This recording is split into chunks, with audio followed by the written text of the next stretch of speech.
क्या सूर्यपुत्र दानवीर कर्ण भगवान श्री कृष्ण को मार सकता था, तो मारा क्यों नहीं? और आखिर भगवान श्री कृष्ण अर्जुन से क्यों कहा कि वो खुद भी कर्ण को हरा नहीं सकते? तो दोस्तों, अगर अभी तक आपने हमारे चैनल को सब्सक्राइब नहीं किया है तो अवश्य कर ले। तो चलिए अब करते हैं ज्ञान की बात। महाभारत का युद्ध आज से तकरीबन 5000 साल पहले लड़ा गया था, लेकिन उस युद्ध की चर्चा आज भी हमारे बीच होती है।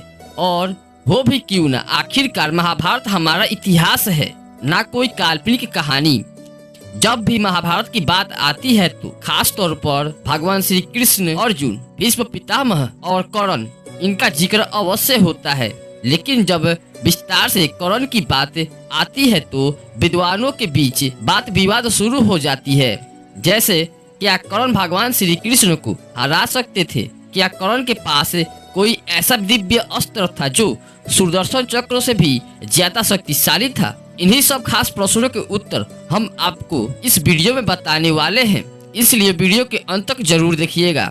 महारथी कर्ण महाभारत युद्ध के एक ऐसे योद्धा थे जिन्हें अपने जीवन काल में बार बार अपमानित होना पड़ा। जन्म लेते ही उन्हें जन्म देने वाली माता कुंती ने अपमान होने के डर से त्याग दिया। वहीं कर्ण जब धनुर्विद्या के शिक्षा लेने गुरु द्रोणाचार्य के पास गए तो उन्होंने शुद्ध पुत्र कहकर मना कर दिया और शिक्षा भी नहीं दी। तब उन्होंने एक ब्राह्मण का रूप धारण कर भगवान परशुराम जी से शिक्षा ग्रहण की। लेकिन जब गुरु परशुराम जी को ये बात पता चली तब उन्होंने कर्ण को श्राप दे दिया। लेकिन कुछ समय पश्चात जब भगवान परशुराम का क्रोध शांत हुआ तब परशुराम जी ने कर्ण को एक धनुष रूपी कवच दिया जो कि विजय धनुष था।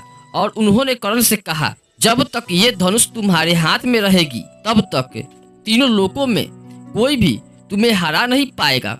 इस धनुष से अगर तुम कोई भी दिव्य अस्त्र चलाओगे तो तीनों लोकों में कोई भी देवता या राक्षस इसका सामना तो दूर, इसके सामने खड़ा होने का भी साहस नहीं कर पाएगा।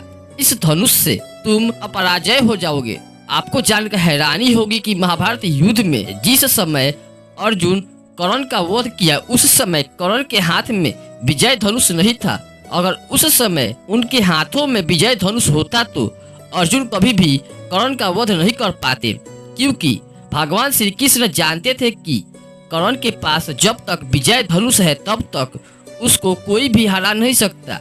यही नहीं, श्री कृष्ण ने महाभारत युद्ध शुरू होने से पहले ही उनका कवच और कुंडल इंद्र की सहायता से उतरवा दिया। बदले में उसे वास्तविक शक्ति ही मिली।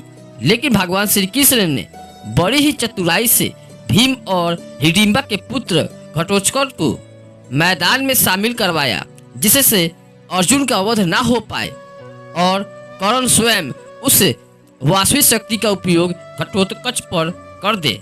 वही दोस्तों, आपको जानकर हैरानी होगी कि कवच और कुंडल जब तक कर्ण के पास था तब तक उसका वध कोई भी नहीं कर सकता था, क्योंकि वो साक्षात अमृत से बने थे।